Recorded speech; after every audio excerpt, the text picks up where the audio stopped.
Julius said you wanted to see me, sir. See you? See you, Brumpkin. I want to see you, hear you, and smell you. I can come back later when you're feeling less frisky, sir. Don't be ridiculous, Brumpkin. Come in, and sit down.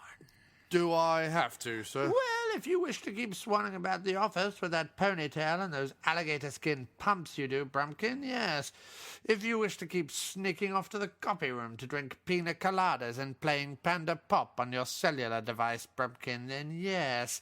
If you wish to keep popping back here after dark to take weirdly high-contrast photographs of you dunking your testicles into the box of spare key fobs, then I would most certainly, Brumpkin, come into my office and park your flabby one. Well, you make a compelling case. So, now that I'm sitting, what can I do for you? Well, maybe, Brumpkin, it is not what you can do for me. After all, as my employee, you already do plenty for me already. You turn up at 8:30 a.m., you put on a tie, you spend most of your life here, you use phrases like, let's take that offline, and I don't have the bandwidth for that. You feel your soul slowly ebbing away, and you let it, all for your vain and ignorant pursuit of the grabby dollar. Oh, my dear Brumpkin, you already do plenty for me. Maybe I brought you here because it is something that I can do for you. This doesn't involve ironing your slippers nude except for an apron again, does it, sir? No, and what do you mean again? Oh, you didn't know about that? Well, forget it. Never happened. Well, anyway, Brumpkin, there's no easy way to put this, but I am a genie. What, sir? A genie, you know, lives in a bottle, grants wishes, big hat. A genie. Oh, very funny, sir. I have work I can be getting on with, you know. I am a genie, Brumpkin, and I assure you. I shaved, I put on a flannel suit, and I started this here accountancy firm, but I promise you, I am a genie.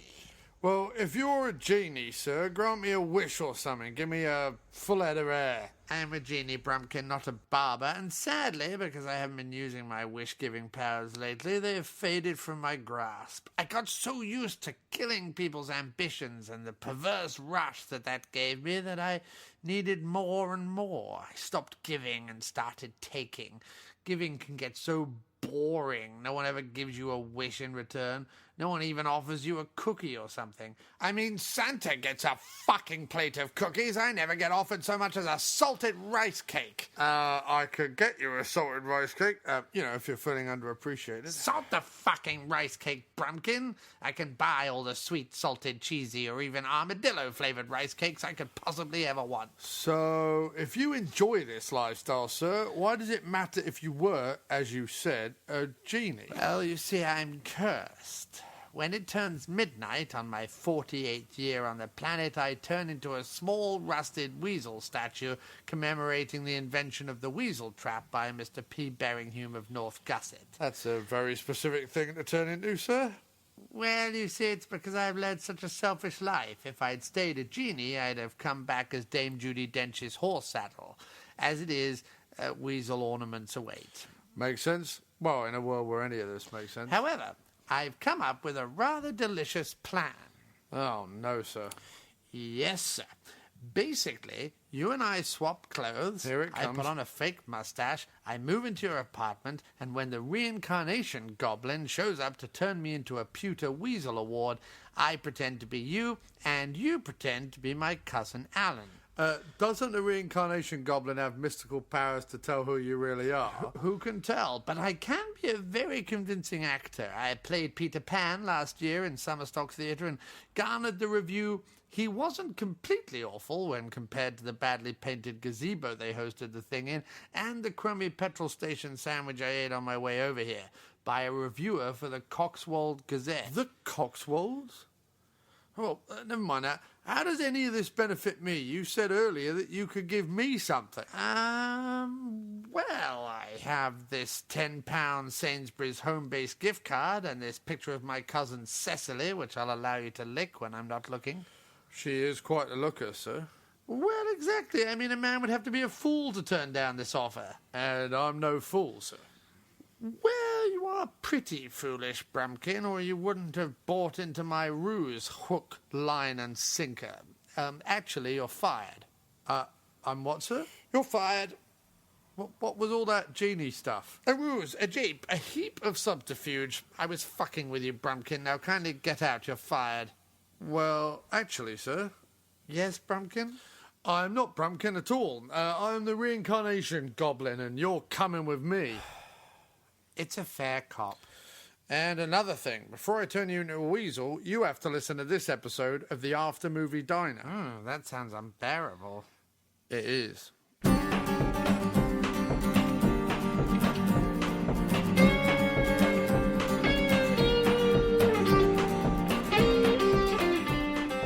You're listening to the After Movie Diner with your host, John Cross. That's right, I am John Cross, and not, I repeat, not a lamppost. This week, we dispense with all the usual silliness and just request one single thing of you all, and I mean all of you.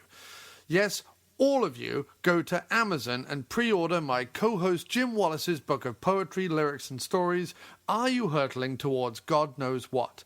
Look for J.E.A. Wallace in your Amazon store, or to make it nice and simple, simply go over to aftermoviediner.com, because you all know where that is by now, and click the bloody great banner ad at the top of it. Jim is the unsung hero of the podcast, an absolutely fantastic gent and an excellent writer who deserves both your support and your cold hard cash. So scurry off now to Amazon and pick up a copy of Are You Hurtling Towards God Knows What? By J.E.A. Wallace, set to be released on December 4th from Unsolicited Press. That's right, head over to aftermoviediner.com, click the bloody great banner ad at the top of it, and purchase Jim's book. You'll be supporting both him and the podcast, and his long, long suffering having to be my co-host. Anyway, to hear him being the best co-host around to me, Mr. Stupid Face, why don't you carry on listening to this show? Well, hello. Hello, waiter. I'd like a cup of tea and a pair of socks. Hang on, I'm going to move that over there. You're going to make that bloody awful noise with a plasticky menu. Anyway. How do you want me to turn the pages? I don't want you to turn the page. I want No you to look through the page with your very soul and choose what you're having. That's not what the page does to me. Yeah. Hello and welcome to somewhat brisk And wet New York City. Wet-footed diner. Welcome to this episode of Wet Feet in a Diner.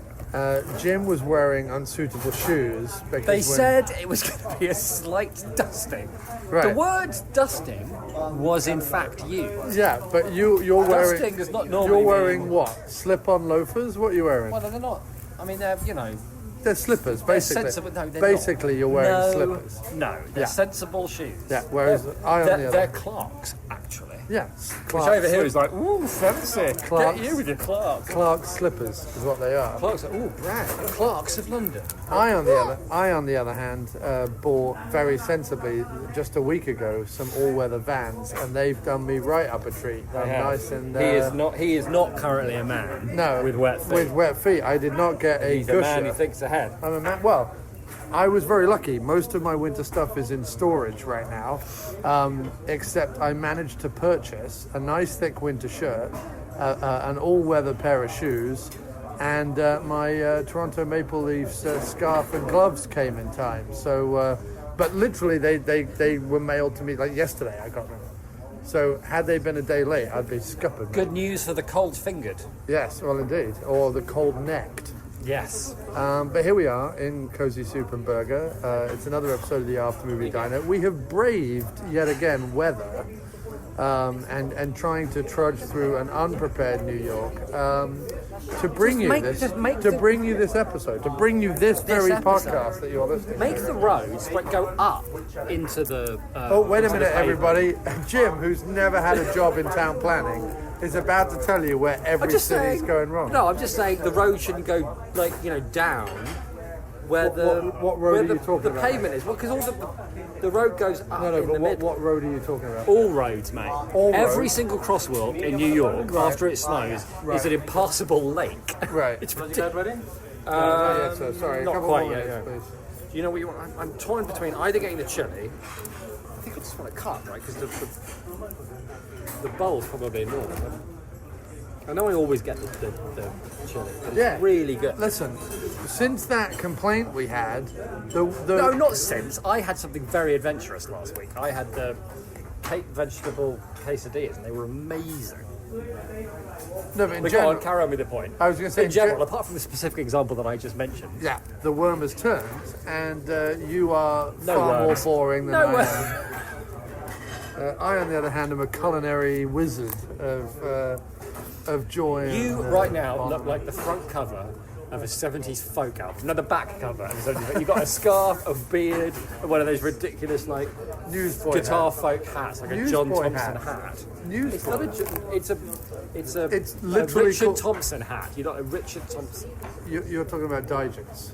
No, I'm not. I'm not Richard Thompson. He's a folk singer. I don't know who that is.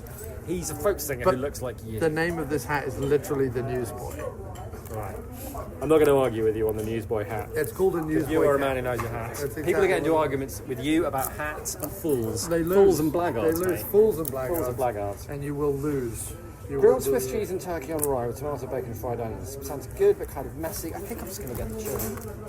They do have a baked potato. Cup or bowl? I think bowl, right? I mean, I'm hungry and it's cold.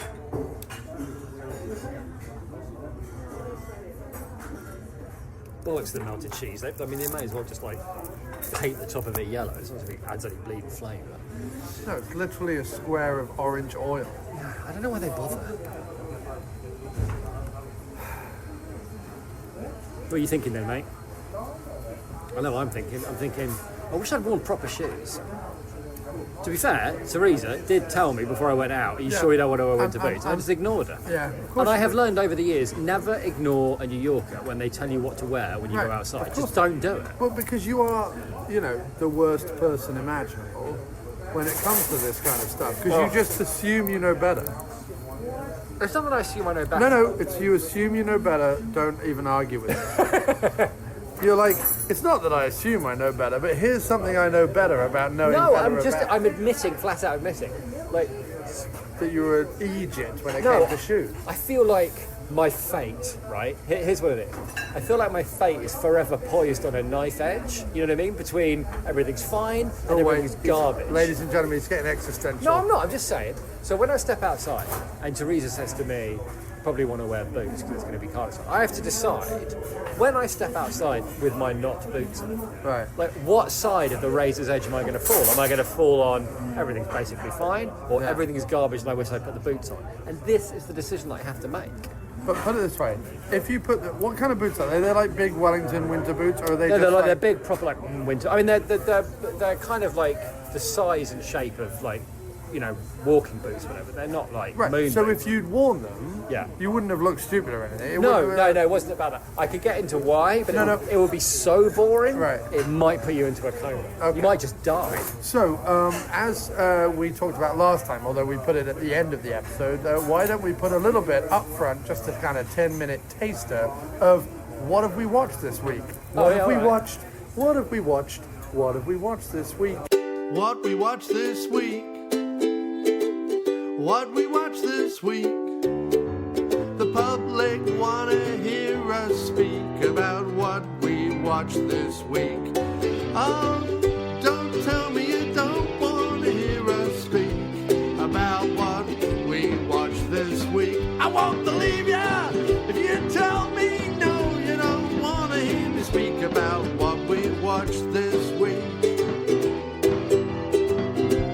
What we watched this week. The Haunting of Hill House. That's a TV show. I want a movie. I don't know if I've watched any movies this All week. right, let me know about The Haunting of Hill House, the thing that everyone is bleating on about. Well, this is very good and very scary. You should watch it. You should give it a go. That's what everyone's telling me.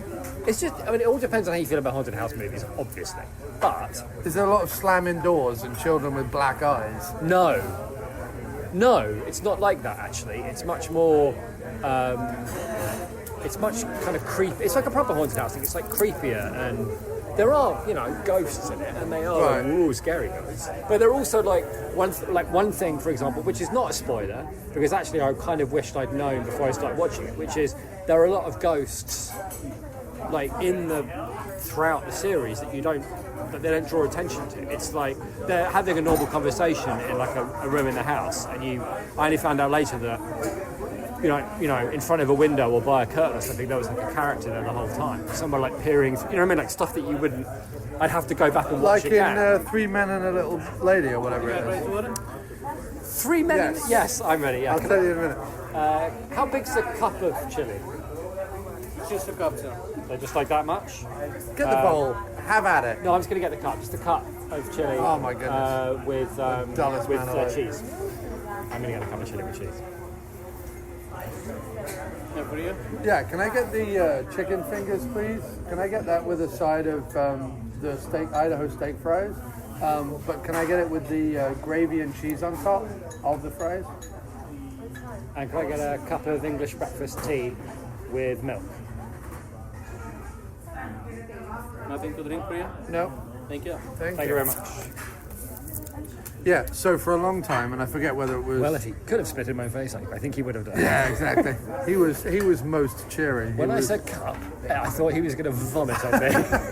He was like, oh, it's more than my job's worth to give More this. cold people seeking nourishment, the bastards. No, but seeking tiny nourishment. I don't think cup's like... It's a thimble. You're going to get a thimble I know, of chili. I think a cup is actually... There's going to be one chili bean in it and like a corner of cheese. I know. Oh, you've seen him already? I have, yeah. So, okay, but So I'm trying to think, any other in one of the Three Men and a Little movies, Right. there was a rumor for the longest time that there was a ghost in the window in one of the scenes. Oh, yeah? It turns out to just be a cardboard cutout of one of Ted Danson's characters, but everyone for the longest time thought it was a ghost, even though it wasn't, obviously. Well, you really are full of Three Men and a Little Lady related stories. Yeah, it was. You know what I'd say? Too full. Too full. Too much. I'd lose them, mate. Too much. Do you know what I mean? Taking up- I'd free up some space in that brain of yours by getting rid of all of your Three Men and a Little Lady I could do anecdotes. that. I could do that. I could do that. You know what? I could do that. I'd go further. I'd say you should. I could do that. I think you should. I could do that. But then the winter evening anecdotes just wouldn't be the same. Well, that is true. Well, Have you not seen that I'm advertising my fireside chats where I talk exclusively about Ted Danson movies? Actually, I'd listened to episode 1. Episode one of Fireside I feel Chat. like after that, you'd be kind of skating on. I mean, what Ted Danson movies worth talking about are there? And there it is. Well, there's Coming to America with him and Whoopi Goldberg. No, there isn't. Not Coming to America, Coming to... There's one that's called... There's one with him and Whoopi Goldberg. I know the one you mean. Which is called like America something. Made in America? Maybe? Don't know. Maybe in America? I think before you launch, thank you very much. You can't even look at me. He can't even look. He put the tea down. And he turned his head away from me like Yeah. I was, I don't know. Yeah. He loathes who you are, both as a person and as an object. It's like tangible Tangible hate. loathing. Do you know what I mean? Tangible loathing. Yeah. This is probably a cup of boiling spit as But you're, opposed to water. but you're I right. think, Before I embark on my Ted Danson fireside chat, There's a 10-second pause before you can name a movie, and then you name the wrong movie. I feel like I'm just saying it could use a polish. That's all. You know what I mean? It could just use a little bit of a. You know what I mean? what other movies was Back he in? into development. That's all I'm saying. Figure it out first before launching headway into a whole series. That would be my advice. Yeah. Yeah. But yeah, there was a bit of information for you. Oh, I saw Jurassic World. The first one or the second one? The second one. Oh, I haven't seen the second one. I've only seen the first one. The second one's not bad. I mean, it's mostly bollocks. Have you obviously. seen the first one? Yeah, I didn't like the first one at all. Oh, I like the first one because the dinosaurs fought at the end. I like the second one. I hated all the human characters. They were paper thin and awful. Well, I like the second one because they decided to make a horror film in the last half hour. Yeah. In a mansion being stalked by like a monster, and the monster was a dinosaur, and it was kind of silly, Right. But sort of quite fun. It had like rain and like lightning and like things coming into the. It was like a fun like what if we make it a horror movie? Nice. And that was kind of fun enough that I enjoyed it. Genre film is back in a big bad way. Yes, it is. Well, this was one of them that we went to see. Tonight, but we're not... Is that how we're going to do our We're not talking about it later yet. We're talking about what did we see this week. I'm sorry, I did the mate. jingle I jumped and the everything. gun, mate. I did the jingle and I everything. jumped the It's gun. hopeless I trying was to... looking for a segue. See, I'm always looking for segues, you know me. When people... Well, I'm a yeah, segue it's searcher. because you hate walking. You just want to do one of those wheelie... Oh dear, we're making a segue joke. Oh, I tried to. Oh, dear. I tried to segue into a segue joke and it was horrible. Yeah, And I should have just had a not bothered. segue crash there. I did. That's what I did. Title to a segue. The battery ran out. But every time, when people tune into this on a weekly basis and they're like, God, it's a lot of old Religiously. cobblers, isn't it? Yeah. A They lot tune of in old... just to say that. They tune in to listen, just to go, what a load of rubbish. They sit back, they hear the nonsense, they go, what a load of old rubbish, then they fall asleep, then they wake up and go, well... Like, what am I doing with my life? Yeah, right. Wake up! And then they wake up on a subway to find that Wake they're up sat screaming. opposite someone that they work with. It's a really awkward scene, and they have to shoot Sorry, themselves. she's fine now. So it's Shoot fine. themselves in the face. That's bleak. That's super bleak. She's fired. Yeah, she got fired. Not because of that. Not because I She went to got the boss and fired, went, no. listen, I can't be, do you know what I mean, passing awkward subway delays in a tunnel with her anymore. Yeah. So Get rid of her. get rid. Yeah. I'm not like Tom Cruise. I bet Tom Cruise would do that. Yeah, you know what I Tom mean? Cruise If would. Tom Cruise was like on the tube on the Yeah. way to a shoot in the morning, and like, I don't know, the second AD was sat opposite me like, fire him. Fire him. Can't be making accidentally small talk with people in the catching. morning. Can't be accidentally catching eyes with a person sat opposite me. Also, can we just point out the rather elaborate window painting that the diner seems to have gone in for? They've gone for like a snowy that winter's about day diners. with like trees, but it's almost like a Bob Ross painting come to life. It's quite I've noticed that evocative. the diners do that, and I do approve. Yeah, it's not like in England, the Little Chef or something. They just get some bastard with one of those spray snow cans, and he'd just write like Xmas or something on a window, and then die. Happy Xmas plebs. Whereas here, I mean, look at the way "Merry Christmas" is written on that glass over there. It's positively festive and beautiful. It is festive, mate. It's wonderful. It's lovely. So I wish everyone could see it, but sadly this is an Also, audio. can I just point out that I quite like the fact that We've derailed this show yet again. No, it was Halloween. Yeah. That's what I really like about America. It's Halloween, Yeah. you know, up until October 31st. Yeah. And then by the time they've, like, you know, ramped up the Christmas decorations, it's snowing outside and it basically feels like, you know, Christmas. we are coming up to Christmas. I know it's only like November or whatever. Yeah, but you forget still, that last year it was still like 70 degrees in November, and then like I do 60 forget, mate. degrees. I do in forget because December. I don't care. Don't care. Let's not talk about the weather again, ever again. In fact, you're banned from talking. Really, I'll just do the whole show myself. You occasionally. That's fine. You occasionally. That should be a winner. We can get more segue jokes. You should More, occasionally. do you remember last year when it was 75 degrees, I think it was? Of course, a bit later on, it went down to 60. I could talk about all. Down the, to 60. I could talk about all. And the, then a week later, it went down to 55. I could talk about all the Ted Danson movies. I know Yeah, so there we much go. about. There we go. But no. You're a Lennon solo album waiting to happen. Every time we try and have, like every time I try and put order amongst the chaos and I try and formulate, well, how about we just do 10 minutes of a segment? The segment then just gets derailed. Well, I said Haunted of You said there were people hiding in Jurassic World. curtains. No, I'm saying it was good. It wasn't like you turn around and, oh, there's a spooky child with black eyes. It wasn't that. It was like a menace and dread. And it was more about this family. Enough of you. I want to fine. talk about. I want to talk about Paris, Texas, which I watched this week. Okay. Which is For the first time? No, I've seen it before.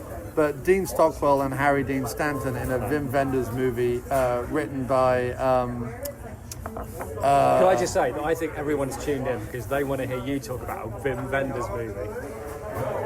No, come on, hit us with your reactions to the existential dread that was raised in you by his quiet but firm grasp of the essential emptiness at the heart of the American dream. No, but you said it better than I could, mate. Well done. With Harry Dean Stanton. What you I would want just to say is, add, I like his face. It's weird looking, Yeah. and he looks old and gribbly. Yeah. And it's about an old gribbly bloke wandering around being old and gribbly, going, is there any point in being old and gribbly? And the guitar says, yeah.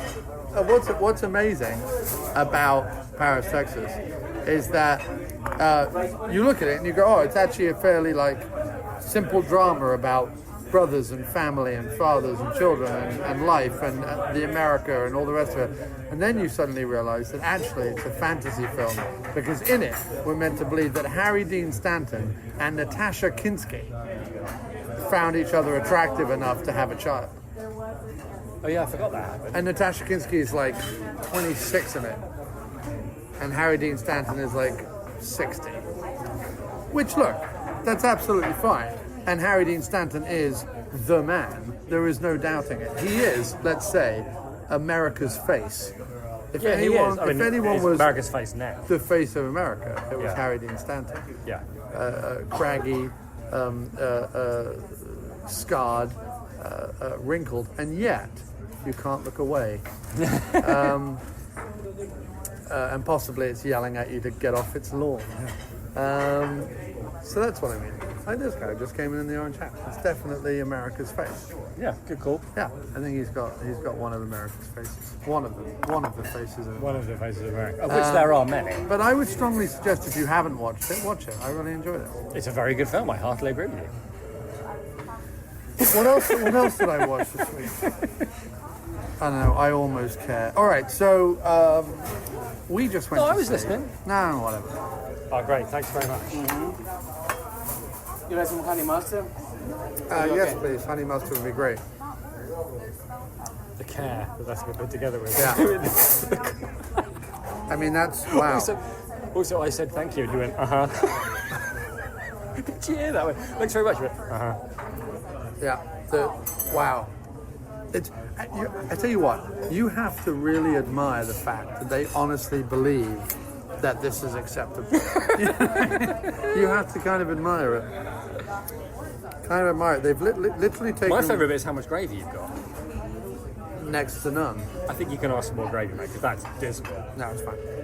Really? You're not going to ask for more? Come on. You've never been in America long enough. There's no gravy on your... You're supposed to have it with gravy, I right? barely put, to be honest. Is it that bad? Oh, just a bit hard in the middle. If it's not cooked, mate, you need to send it back. It's all right. Now, come on. He obviously thinks we're fucking tourists and not worthy of a tip. The only reason mine's going to be edible is pulled out of a huge pot that's boiling in This it. is fine. All right. And there's gravy underneath. How long have you been in New Yorker? Would a New Yorker really stand for uncooked chips and no gravy? No, but I've been here 10 years in March. All right. Right, it's your call. I'm happy to get them to take it back. Fine. So, this week, we went to see, I don't know why, I've suddenly become Michael Caine. But this week, Master Bruce, we went to see Overlord. Yes, we did. It was that, or what was the other choice? Widows. Oh, yeah, okay. Which I would have been happy with. No, but we went to see Overlord. We did, yeah. No one cares about the movie we didn't go and see. Good point, mate. Good point. I see you easing right back into the podcast groove. Well, the insulting you and just be generally belligerent groove. Yeah. Seems to work. Oh, look at that! You got a tiny bit of gravy at the end of your chip there. You lucky I am sausage. going to ask for more gravy. And where's this honey mustard coming from? Belize? Yeah.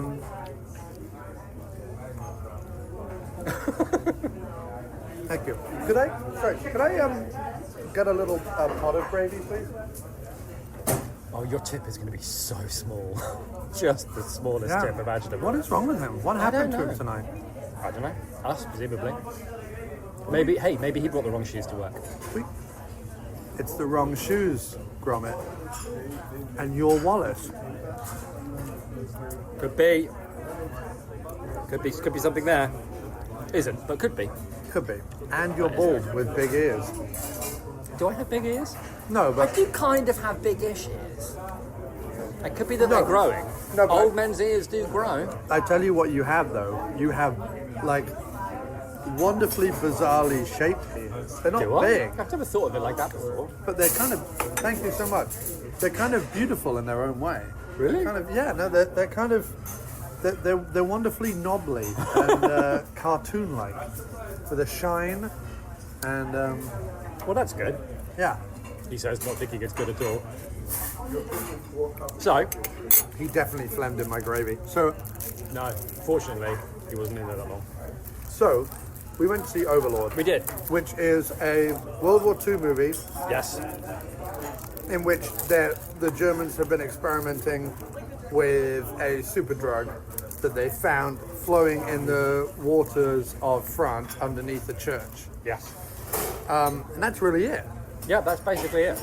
And a team of American paratroopers have been tasked to knock the tower out to help with the D-Day landings, and the tower happens to be on top of the church where these experiments are taking place. And that's basically the story, is them discovering what's going on and getting caught up in a... And what was interesting about it was that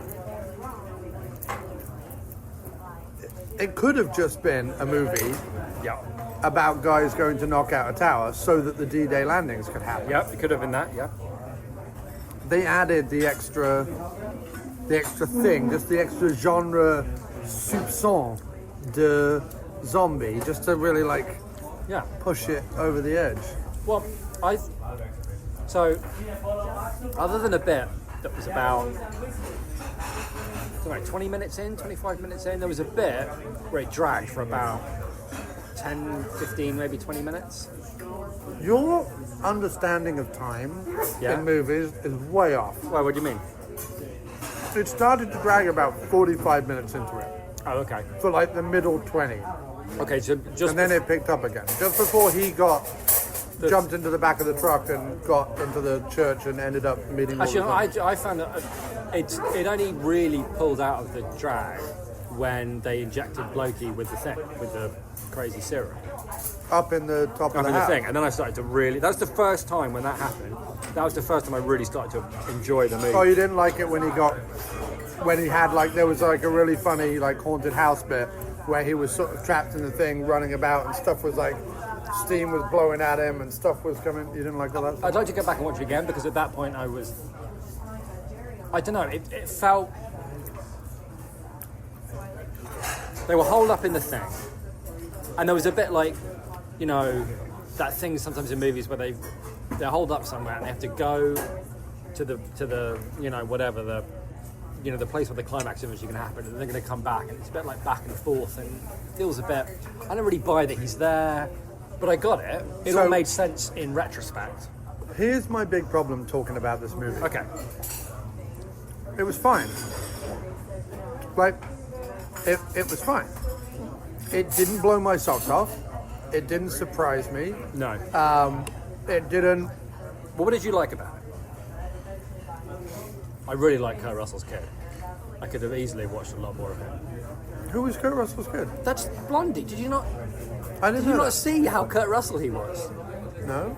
You should go back and watch again. The bit with the bit when they're in the plane right at the beginning. Yeah. And he's sat by the window. Yeah. And he looks up at them. He looks exactly like Kurt Russell. Oh, really? He's I didn't know Russell's that. kid. Yeah. I had no idea who any of these people were. They were all new characters to me. The only guy I knew was the sergeant who came out in the beginning on the plane. Oh yeah. And did the speech, who's sort of he's sort of like a budget Samuel L. Jackson. Yeah, he got up. Yes, he is kind of. But he crops up in a lot of stuff, and I like him generally as an actor. But he was meant to be like the cameo that showed up and then disappeared. Most of the cast, I would say, then are unknowns apart from Russell's kid. Then, wouldn't you? Yeah, I mean Russell's kid's not exactly a star. I mean, before this, I've only seen him in an episode of Black Mirror, a good episode of Black Mirror, and he's in an AMC show called Lodge 49, which I really want to see. I think it might be up your street. Bruce Campbell's in an episode or two. Okay, well, it's about... Well, it's Kurt Russell. Break up your stuff. Sorry. This is just going to sound awful. Sorry. Anyway, so that's all I know him from. But he was great, and I could watch loads more of him. And I liked... It just took a while to get going. In a sense, it was very like the 60s, like Nazisploitation, or what do they call it? Yeah. Yeah, and so here's my thing. Okay. They decided, as I said before, this could be a war movie even without the genre element, right? Yeah. The genre element is just going to push it over the edge. And that's fine and noble, and it's fine to be like, can you make a quasi-realistic and or dramatic genre film, right? A totally legitimate thing to do. The special effects and the acting, especially, make it very realistic and very authentic and very well done. I'm not a huge fan of whoever shot the film. The camera work was a little bit like pick a style. Yeah, that's true.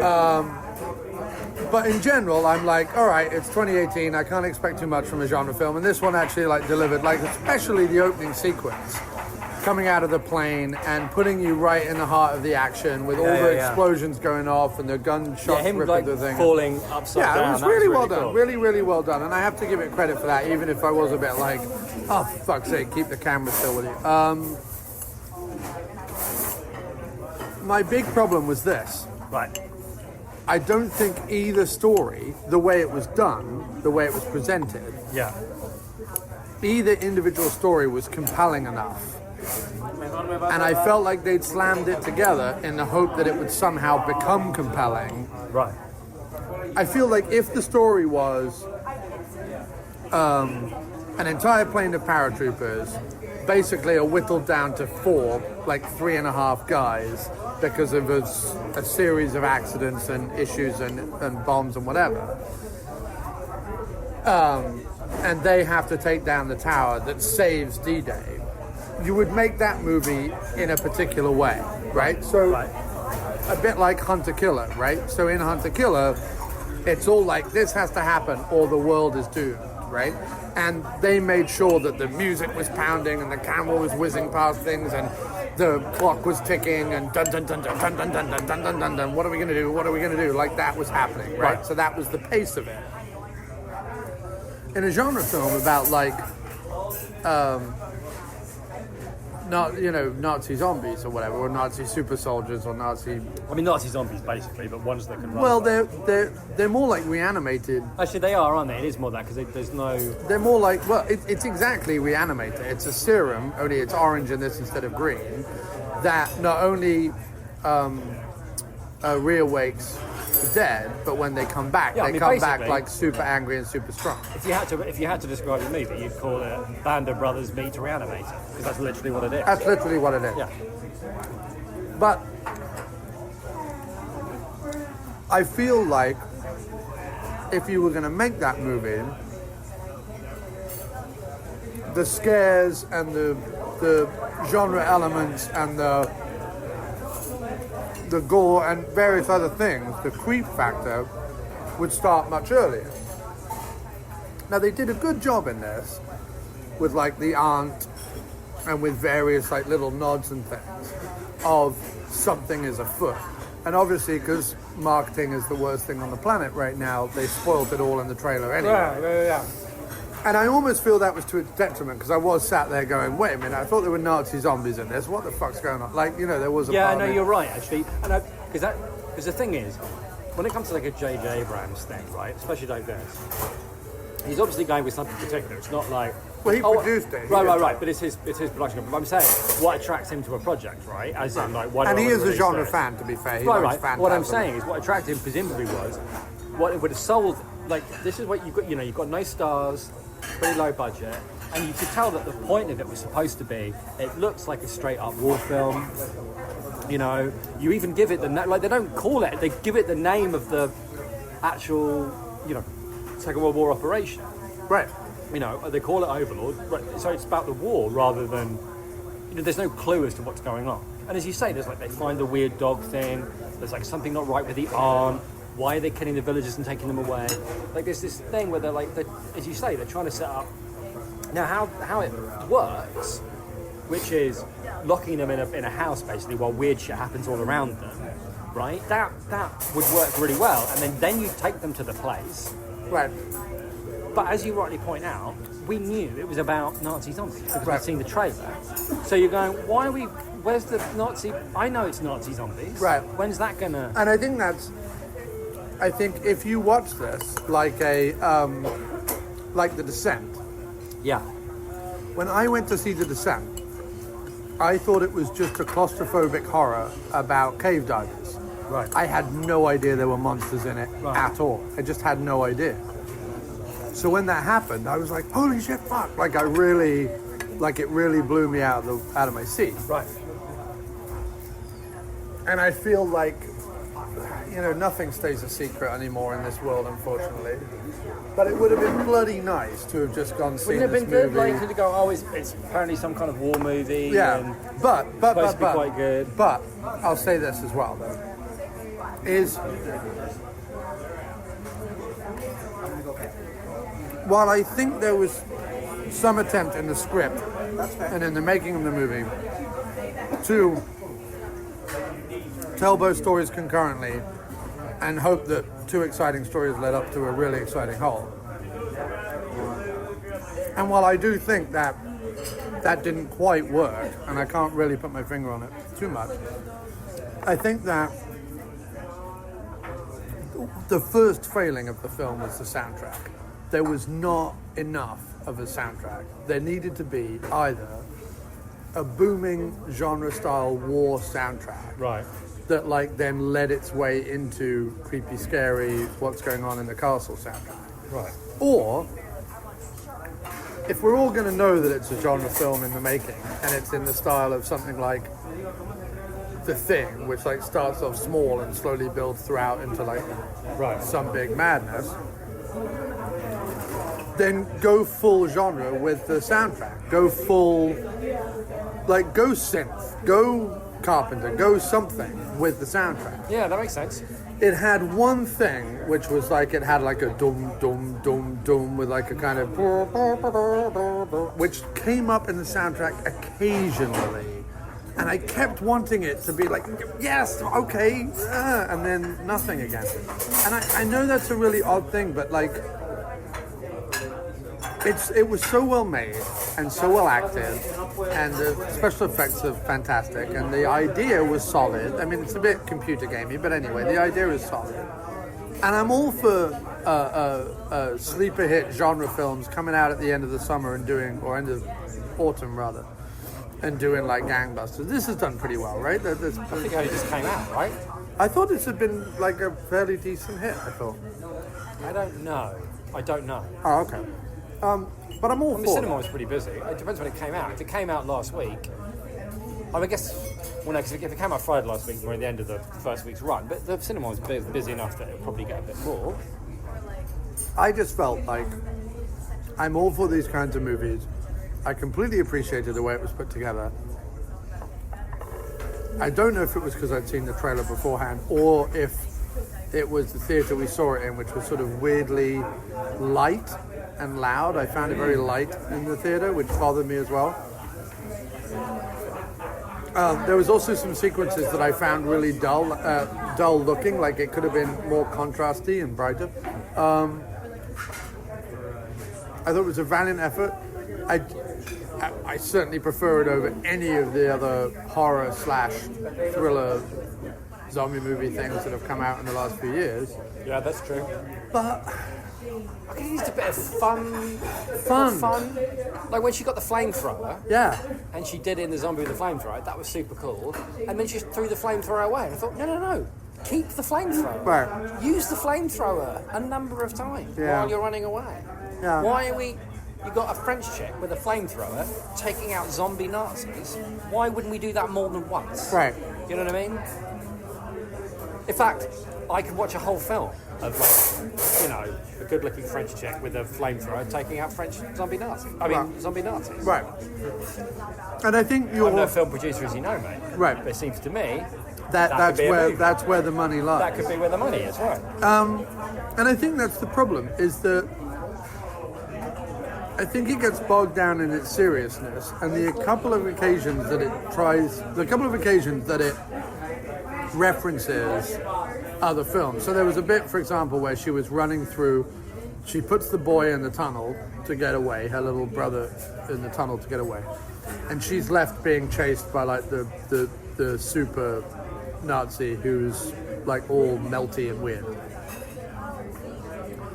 And he's chasing around the thing, and there was a sequence that you remember in Evil Dead 2 when the Force is chasing Ash, and he like runs through the cabin, and you see like the back of the cabin, and and then finally he dances out the way, and you find out that he's gone down into the hatch. There was a sequence where the camera literally mimicked that, not in a particularly good way, in a very lazy way, but like her action and the way the camera went round the corner through a corridor and out the other way, was completely lifted. And then likewise with the flamethrower and the thing, you've got hints of Ripley, you've got hints of Kurt Russell at the end of the thing, you've got like there's lots of like little nods. But because it was so intent on like maintaining this weird seriousness right up until you have Russell's kid and the Nazi guy just fucking beating the hell out of each other and sticking hooks in each other and whatever, where it does kind of go full blown at that point.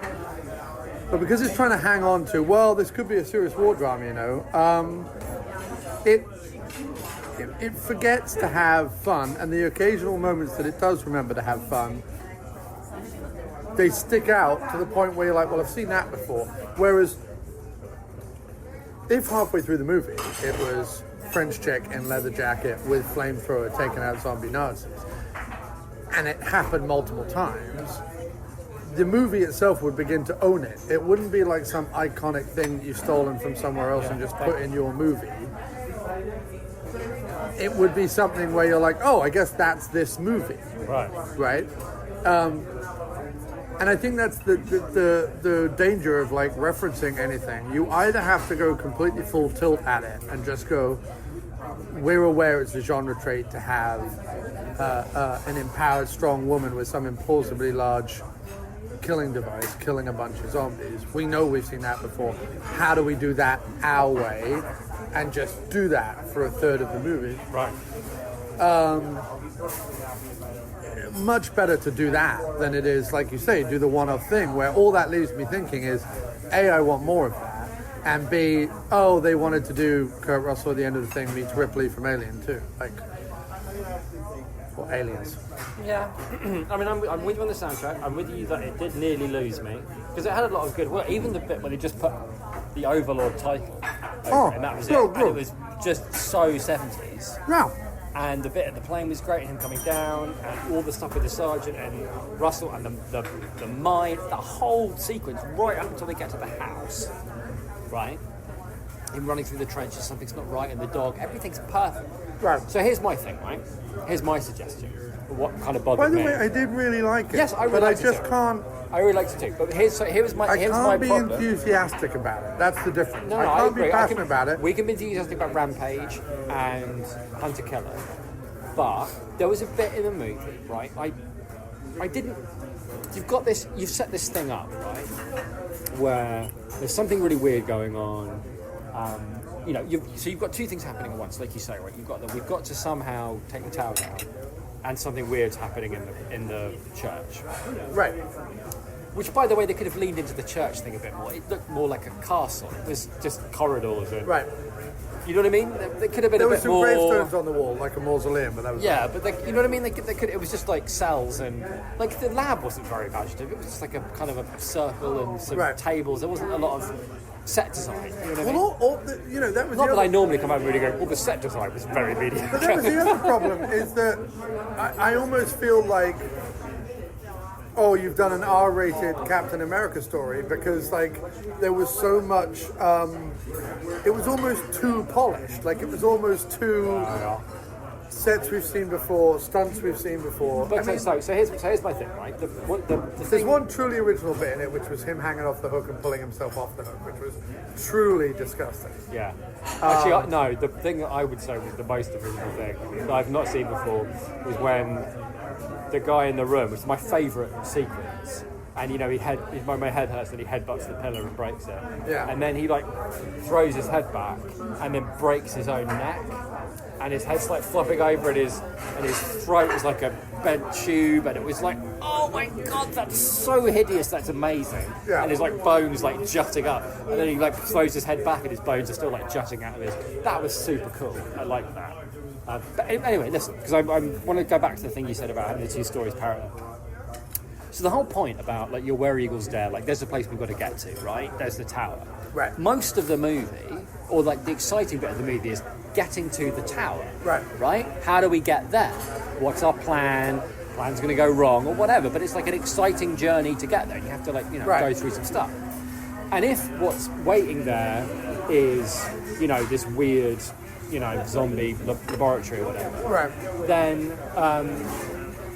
then the problem is the zombie laboratory needs to be brought in earlier on in the movie, so it's zombie laboratories, and now we know where we are, because that's what you do, right? Right. In that movie. So you've got one movie where, we don't get to the bit at the end until the fucking end. It's got to be, we've got to fight to get there. That's how the rhythm of that movie works. And the other movie, they're making zombies in the laboratory. The rhythm of that is you bring the zombie laboratory in quite early, right? Because your movie's moments have been made up of people being killed by zombies, right? So you need to know where the zombies come from and how's this working then. There's no where are the zombies coming from? It's like, that's not the movie, right? So the problem you have when you put those two movies together is that we've got to get to the tower. We're holed up in here while we're coming up with a plan. And then he just jumps into a truck. I mean, I liked he was running away from a dog rather than shoot the dog. That was kind of fun. But he just ends up in the church, wandering around. And I felt like, that's kind of a betrayal of the movie you've been making right up until this point, where it's all about how we're going to get to this place. They didn't have to fight to get anywhere, they just were there. All their peril was when they were in the place. Right, they could have used a little bit of peril getting there. Right. But that was my issue. The rhythm was all off for me in the beginning was great, and the end was great, but the middle was all off. Whereas weirdly, I enjoyed that bit because I was like, yes, throw him into the belly. It was a stream of consciousness. It was like, I'm running away from this thing. The dog comes at me. I'm going to run away from the dog. I see a truck. I'm going to climb in the truck. Wait, oh no, the truck's going into the castle. Then I've got to hide. Then I've got to get out. Then I've got to not be seen. Then I've got to go through this. Wait a minute, there's a head talking to me and it has no body. Like, it was a stream of consciousness thing that was maybe more in tune with if it was a genre film. And that's what I mean, is like... Yeah, I agree. What you have to imagine, where this movie would have been 99% successful, would literally have been, you wouldn't have minded that sequence if you had no idea it was zombie Nazis.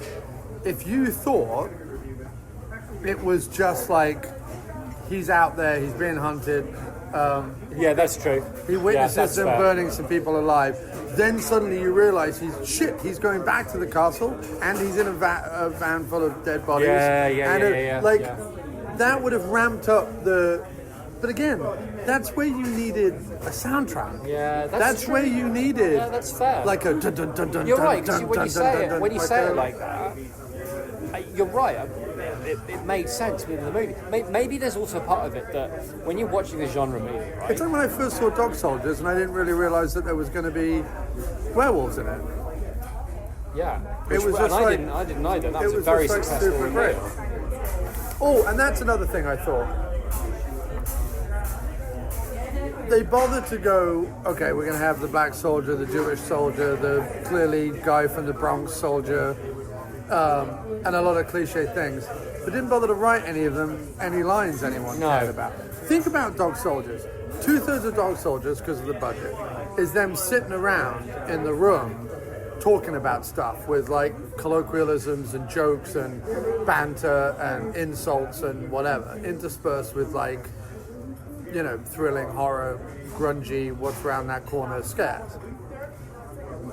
This doesn't have any, like, even the Italian-American guy who was all like, I like playing pool and playing cards and bada bada bing. Yeah, he was obnoxious. Right, but he didn't have any, no one had any lines. No, you're right. It was, and I think if you're going to spend that much time, like it was, it sounds like I'm knocking it. It was really well put together. It knew what it wanted to be.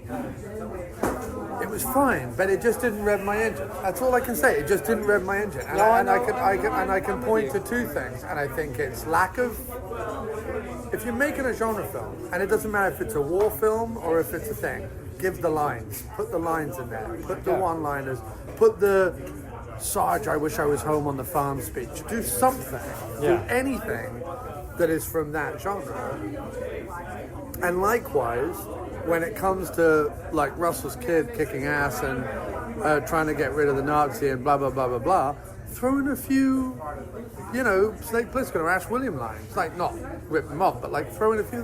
What did he say when he was like, isn't it wonderful to have the German was like, isn't it wonderful to have the blood of eternity through your veins? He was like, no, actually it isn't. And I'm like, wait, what? That's the line? Like, there's a fucking line there. I mean, I don't know what it is right now, but there's a line there where he then, I don't know, shoves a rocket launcher in his face and blows his head off or something. Also, the shooting at the gas canister was incredibly clumsily edited. Like, just kick it out there, have the guy go, whoop, and then have it blow up. Like, it was way too long and slow. Like, also, how does he die? But it wasn't that far away from him. Again, it wasn't staged right. Oh, everyone was superhuman, even if they hadn't had the serum. I mean, the black guy would have been dead an hour ago. The number of like falls, punches, throat throttles. I mean, he would have shattered his knees in like multiple sequences. At one point, he was picked up like by a neck and thrown through a window into a table and across a hard concrete floor. You're dead, mate. That's it.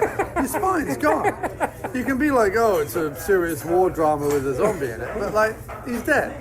Unless you're going to tell me that he's, superhuman. I did like, okay, so... And that's the other problem. With look, I love that there are genre films being made and I will go see them. We will continue to go see them. But. The biggest detriment, superhero movies and the young adult fantasy movies that have kind of accompanied them and come along with them of the last 15 years, the biggest detriment that they've done is that that's now what people think fight sequences are. People now think fight sequences are about rubber CGI people bouncing off walls or being thrown through walls or being thrown through windows or being thrown whatever. There was even in martial arts movies where like clearly they're doing moves that no one can normally do and clearly they're being hurt in ways that humans wouldn't come out of. There's a grit and a pain and a story and a dance and stuff like stuff's happening still in a well-choreographed still the best fight scene I've ever seen was, well, a couple of them actually, but in the second Bourne movie where the two of them go at it in the kitchen and Matt Damon's got a magazine and the other bloke's got a knife. Right. And there's no soundtrack, it's just them hitting each other with the magazine and punches and the moves and the dance. It's like so incredibly intense, completely brilliant. Right.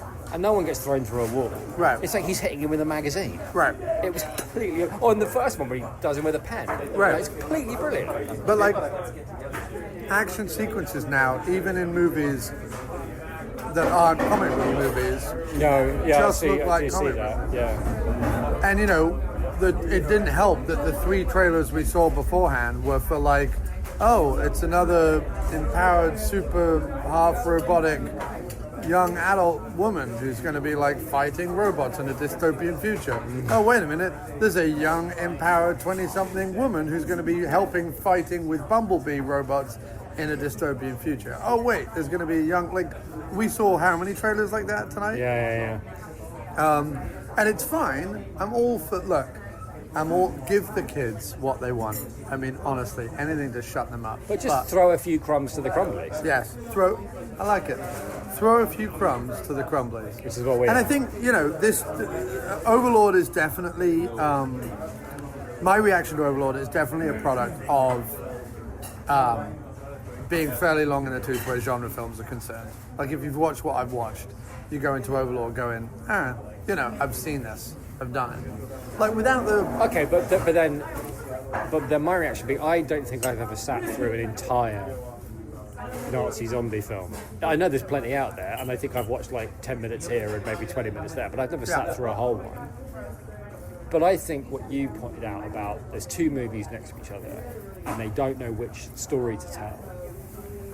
Like, what they want to do is they want to tell the exciting story and then like graft zombies onto it.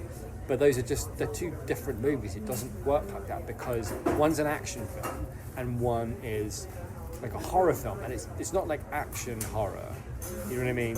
Where it can be But I also needed to where feel... like you're having an action film against horrific elements. Right. It's like they want the scares, you know, and they want like the grossness. Like they try to marry it with like the grimness of like war. You know, I mean, like wounds and damage from war, like when they get blown up by the grenades and they've got like I like that bit. Like they've got half a leg and that was kind of fun. And then, like, you know, the gross gore of horror movies, and that's where they went. Well, that's where the link is. That's how we link these two things. Yeah, like those bits that were like really gory and really gruesome, that worked really well. And I get like, okay, I get why I'm watching this film now. Those bits, I get it, right? That makes sense.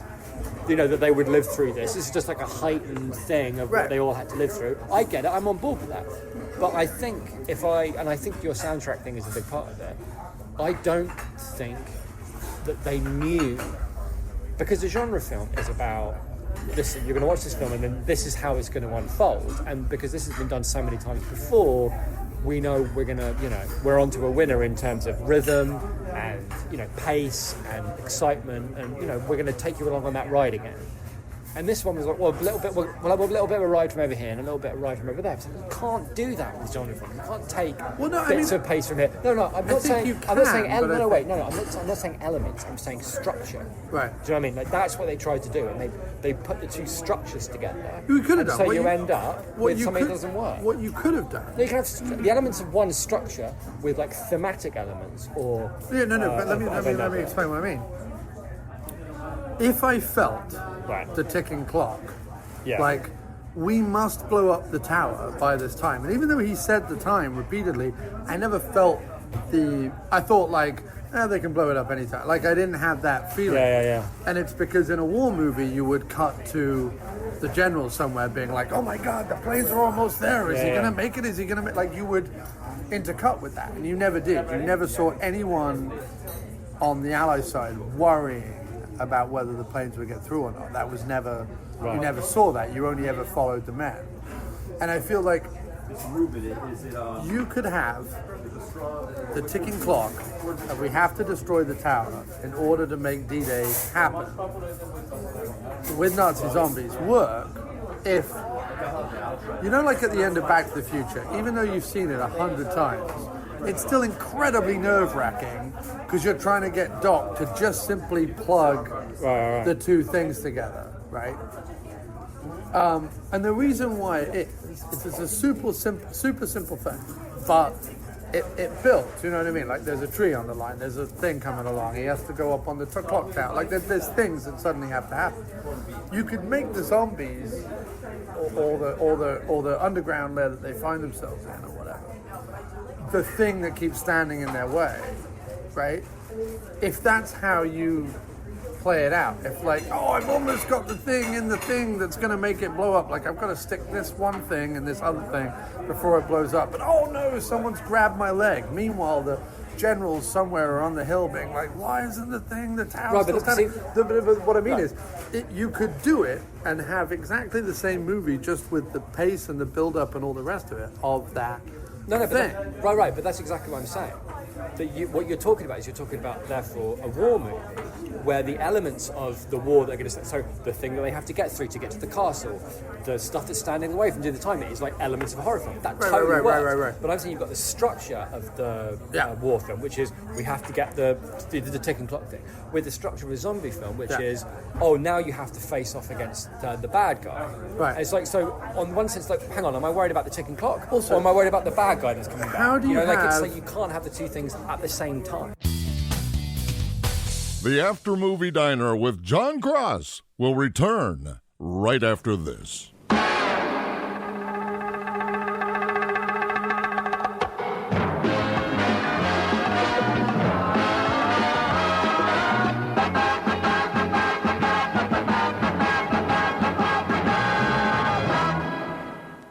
Okay, so this week's ad break is simply to inform you about Jim Wallace, his book of poetry, and his podcast tour. That's correct. You can purchase his book of poetry by clicking the bloody great banner ad for it on aftermoviediner.com. The book is called Are You Hurtling Towards God Knows What? And it is by J.E.A. Wallace, available from Amazon, and will be shipped to you on December 4th when the book is released. Jim is also doing a podcast tour currently, and the latest episode of the Motern Media Infomercial Podcast, that's the Motern, M-O-T-E-R-N, Media Infomercial Podcast, has him on it as a guest, and he is fantastic, talking about his poetry, his lyrics, his music, his co-hosting of this very podcast, all sorts of stuff. It is a fascinating, funny, fantastic interview with Jim Wallace. It's finally coming out from underneath my baggy and shitty shadow to put the spotlight on himself, and it couldn't have come at a better time. We all need Jim Wallace's fantastic writing at this stage, so please go over to aftermoviediner.com, click the banner for his book at the top and purchase it. And while you do that, listen to the Motern Media Infomercial Podcast. The latest episode just came out the other day with Jim Wallace on it. It is truly a revelation. And coming up, don't forget to look out for the Hold the Mayo podcast with our friend and yours, Jay Mayo, hosting another interview with Jim Wallace all about his book. I'll be listening to both. You should be listening to both. You should listen to both anyway. You should just subscribe to the Motern Media Infomercial Podcast and the Hold the Mayo podcast. Just subscribe because they're fantastic episodes every week. But this week and then the upcoming month, listen out for Jim Wallace talking about his book on the Motern Media Infomercial Podcast, episode out now, and the Hold the Mayo podcast episode coming soon. It really is absolutely fantastic. And now, back to our show.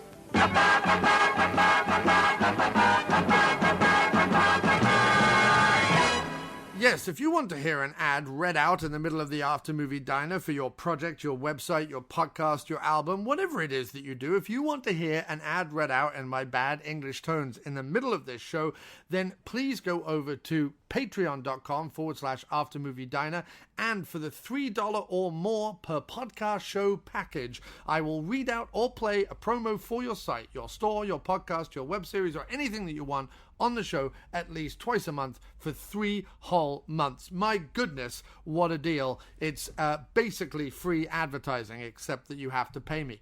You also get an After Movie Diner mug worth $17, a thank you and a mention once on the show. So why don't you go ahead and do that? Our announcer, Spike, will tell us how. You're listening to the sweet sounds of the After Movie Diner. Support us at patreon.com/After Movie Diner. Or I'll punch you in the teats. Rate and review us on iTunes, Earthling. How do you have an evil Nazi SS officer and an evil Nazi scientist, and at no point have them do some big grandstanding speech about whatever, about the great thing they're doing, Man. especially the scientists?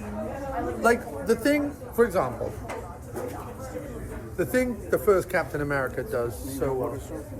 Yes, please. The thing that Captain America, the first Captain America, one of the things it does so well. Thank you. Apart from finding the character that Chris Evans was clearly born to play, but it gives you Hugo Weaving Herzogging it up to the max. Right. And every time you're a bit like, oh, this is a bit of a substandard, mumbling along World War II thing. Suddenly, in strides Herzog Red Skull, Hugo Weaving, who knows entirely what movie he's in, right? Doing this amazing speechifying every time, about whatever it is. We will have streets of tanks and things with the bombs and the thing, and you're like, oh yeah, Hugo, keep talking. Like, how do you have? Because he really looked the part, and I know most of the time the SS officer was like just being beaten up by Russell, which also got a bit ridiculous. But how do you not have him just do it how is that an amazing speech? Can I say something else? It was a bit when Russell's kid was putting the when he put the serum in, I thought, cool, it's going to be two fucked up, unkillable, crazy people going at each other in a fight. Yeah. And then that didn't really... I'm good, yeah. Then that didn't really lead anywhere either. No. It wasn't a very impressive fight. It was in a very small area. Yeah. They just threw a couple of punches. Yeah. And like that was it. It wasn't really anything. It Yeah. ended really fast. Yeah. Because they had to, because that's the thing.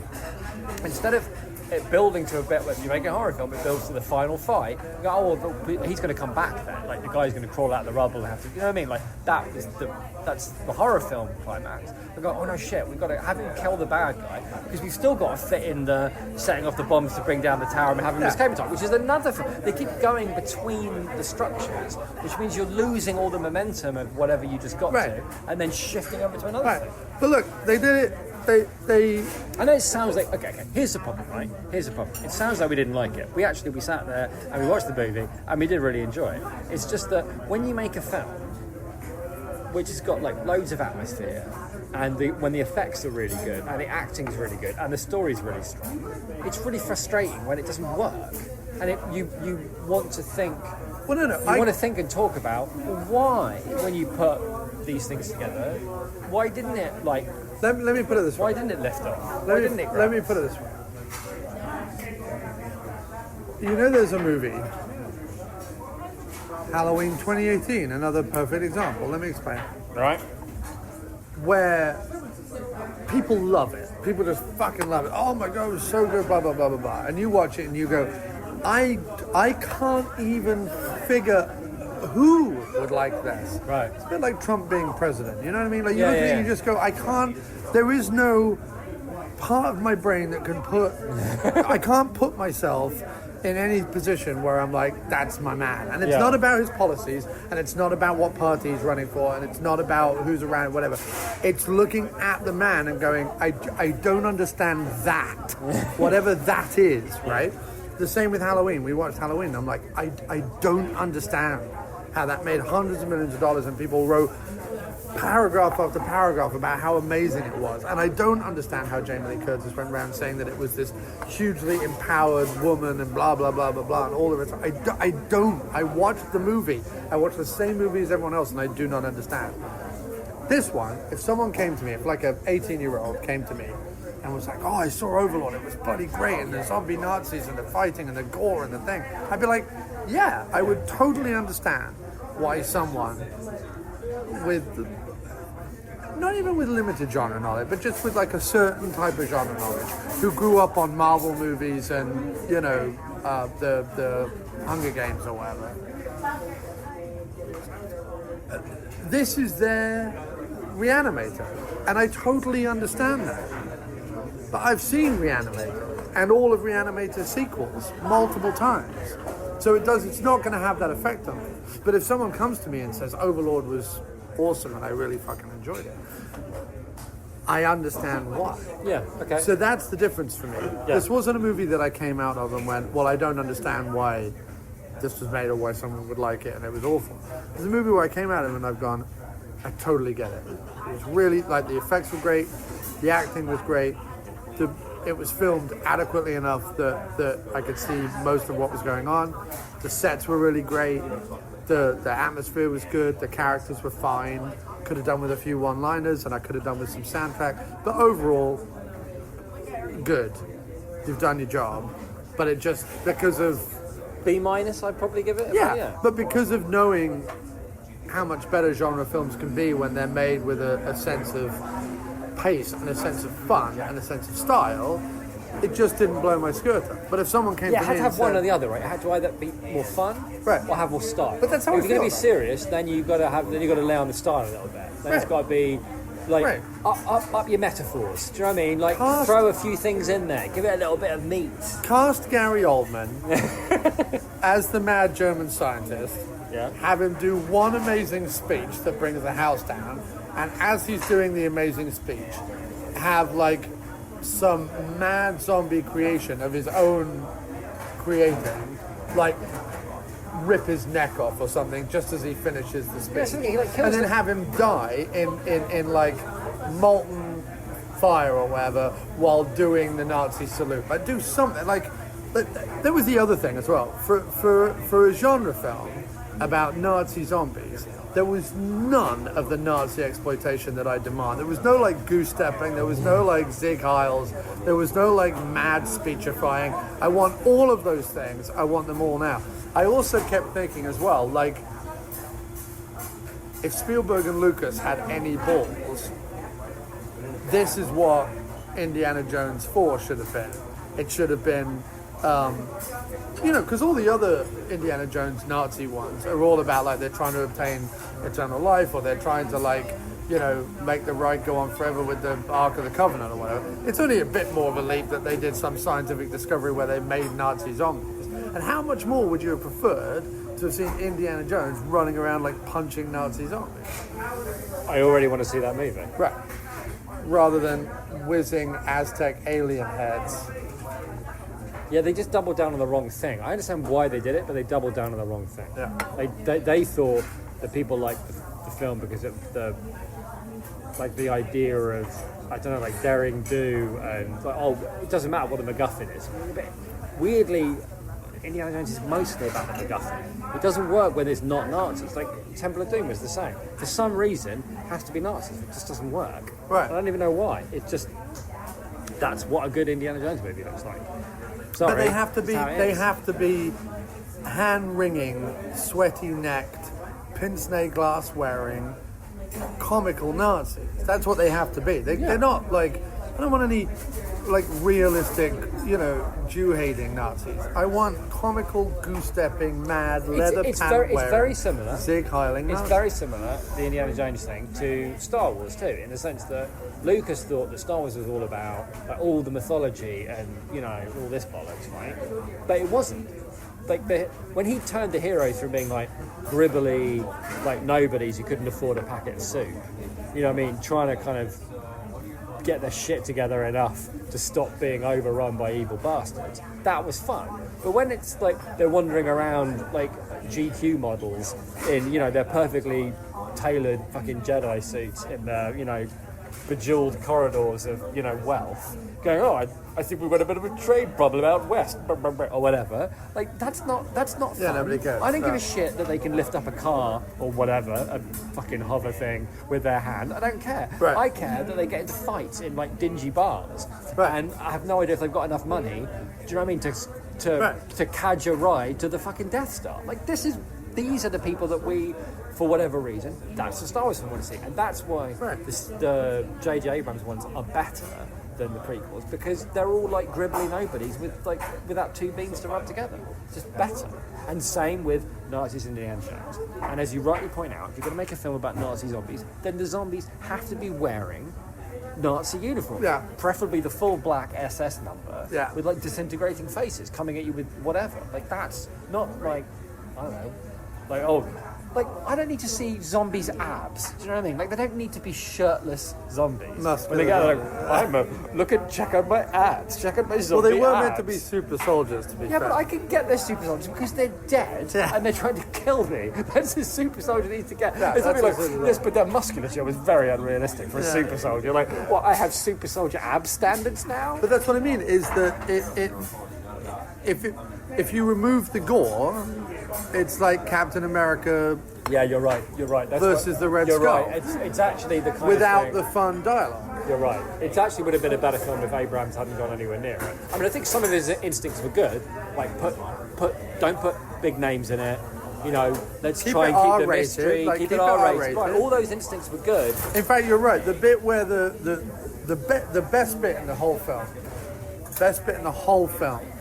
was when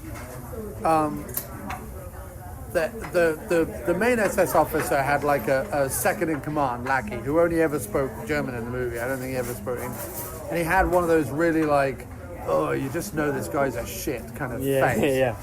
Right, and probably a bit pervy and just generally when you saw him. Right? Thank you. Thanks. And when he was driving around on his motorbike, right, and he's chasing her, and then it was an ambush, and they ambush him, and they strap him to the motorbike with a grenade in his mouth with some duct tape, which was only weird because I don't know if duct tape was around in World War II. Was it? Maybe. No, maybe. But anyway, he rides into the camp, and there's like a big bag of detonator, like whatever it is, dynamite, whatever, next to him in the sidecar, and he's like, like nodding at the thing, and a guy comes up to him and like removes the tape and pulls the pin out of the thing, and he's like, "Whoa, whoa, whoa," and then his head blows up, and then the whole castle starts to blow. When it cut to the guy rolling around, like grabbing his severed leg, I was like, that whole sequence. Yeah. They're kidnapping the guy, pushing him into the camp, the comical, he's trussed up and going, like there's bombs right next to me. Why are you being so ridiculous and stupid? Run away, there are bombs. Right? And then he blows up. His head coming off, them all blowing up, and the guy grabbing his Yeah, it was leg. a great That bit. was the best all sequence. the like goriest bits, the bits where they kind of doubled down that, they were great. And I did enjoy it all the way through. I was thinking, I am enjoying this. It's just one of those things. We're old, dude. We're old. Maybe that's it, mate. But we This enjoyed is- Hunter Killer. Yeah, but Hunter Maybe Killer we can only handle one genre at a time. Stop mixing up your genres, you young whippersnappers.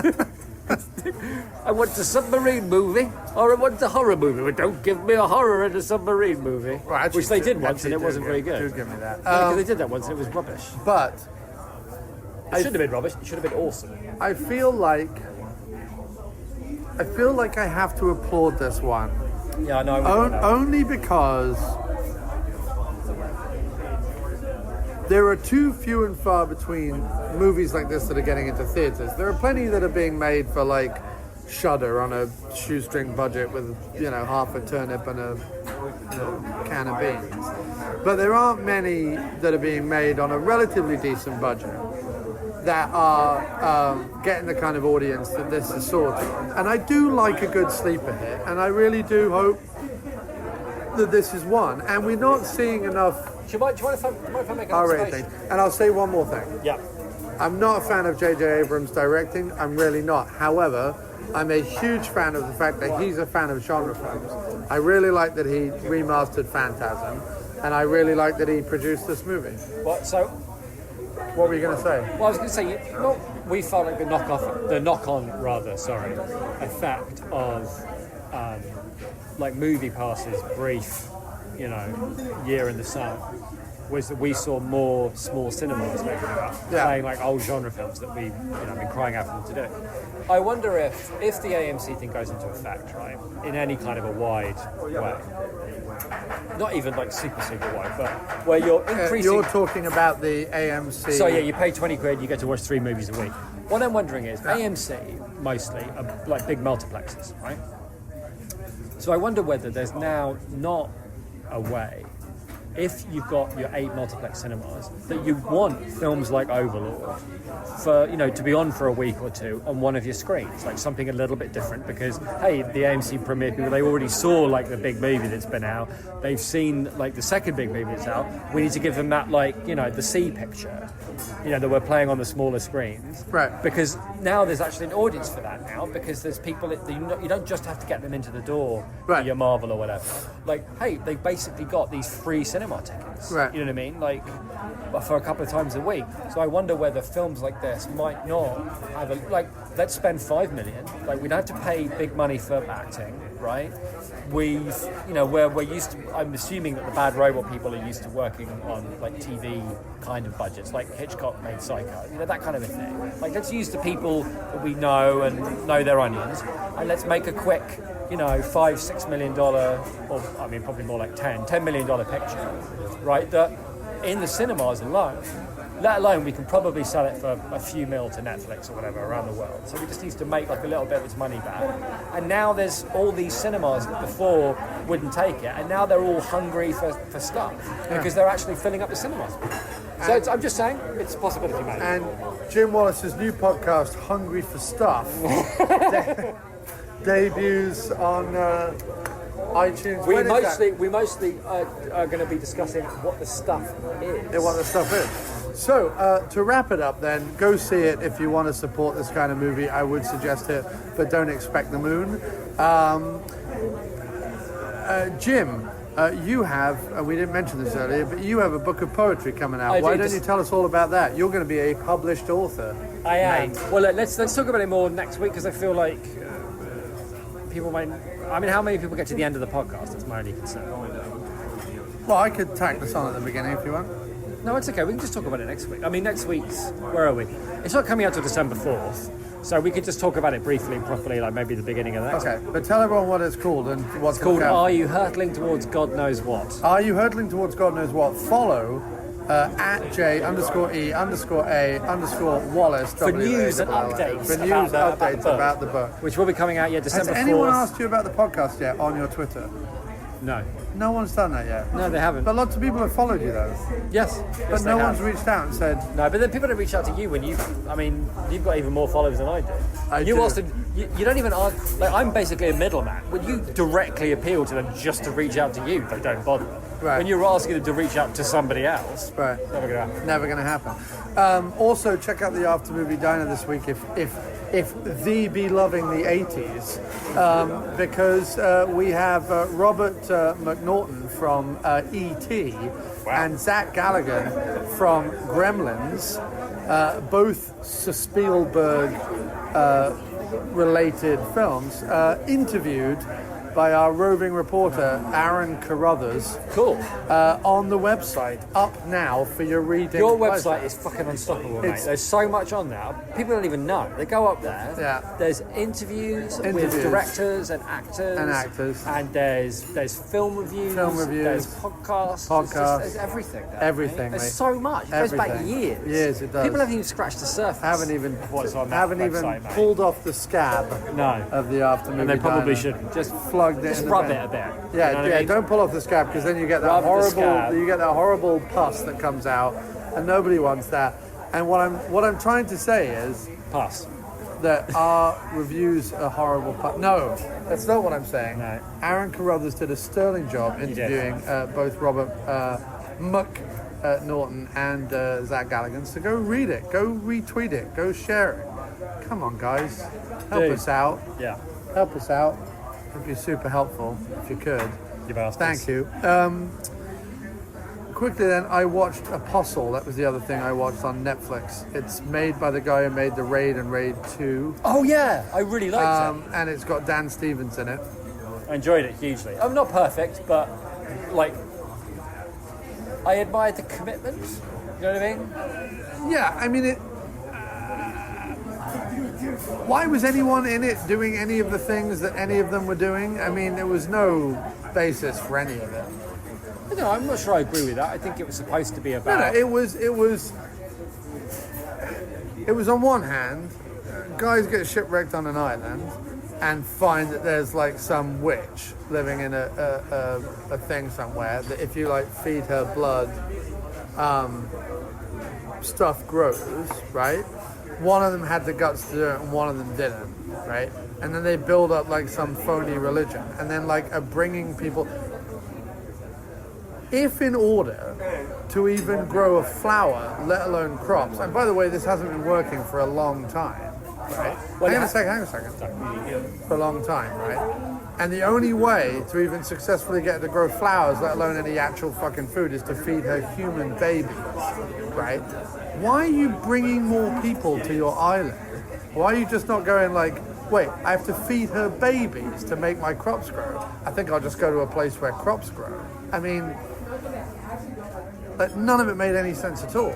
I understand where you're coming from, but I don't think it was supposed to be... it was supposed to have narrative logic in the sense that there was a lot of weird metaphorical stuff going on, which was about like settling actual places. Especially inhospitable places, like it could have taken place in, like the Dust Bowl. You know what I mean? It could have been. They put it on like a Scottish island, which I imagine probably is fucking hard, especially if you're trying to grow things there. I mean, I think Scotland has stuff going on. But here's my point. Right. Here's my other point. Okay, I'll take your narrative logic argument. One of the comparisons of the movie, quite wrongly, actually, is The Wicker Man. People have made that comparison, and it's completely wrong. But the reason why The Wicker Man succeeds is because you understand why people would fall under the thrall of Lord Summerisle. He's incredibly charismatic. He's actually offering things that people want, They're living in a way that is pleasurable and joyous to them. And there isn't like some dark, seedy underbelly where there's internal power struggles and, everyone's poor and no one's eating and everyone's scratching their heads as to what the fuck. It's just that once every year they have to have a sacrifice and they all make it a big part of their... hang on a second. Whereas in this movie, from the get-go, no one is preaching anything that anyone would be remotely interested in. Everything is grubby and grimy and unappealing and no one has anything. The two main guys, your man Sheen and his other fella, were constantly at each other's necks. People were constantly being killed and tortured and God knows what else around them. Like there was no... There was like, if it's one thing to be like, oh yeah, but they're all, religion, eh? It's a bit culty and a bit weird, isn't it? That'll do. Like, no, it won't. Like, you have to tell me why all these like middle-aged and old people are on this island, living in abject poverty and being told to be behind closed doors at night while their children are dying. Like, you have to explain to me why that's anything that anyone would do. And that's where it didn't work. No, that's fair enough. I don't dispute. The reason I enjoyed it was I felt pretty early on that it reminded me a bit of The Raid in the sense that I felt like it was more of a kind of a dream-like, nightmarish. Like, it's not that things made sense, it's just that things happened. And that it felt to me more like what it was talking about was how people find themselves in weird, grim, awful situations, making horrible compromises and feeling trapped and like there's no way out, and they don't seem to have any agency, and all they can do is sort of go along with what the people that they've decided to follow who are in charge, because clearly it used to be there good. Wasn't any of that. I agree. No, listen, I agree that what you're talking about, all those things were missing, and it would have been better if they were there. But for whatever reason, he decided to make the movie, to set the movie at a time when the paradise had already fallen apart. So in other words, whatever had brought them there... You're being way too fair on it, but yes, okay, I can understand why you saw it that way. But like...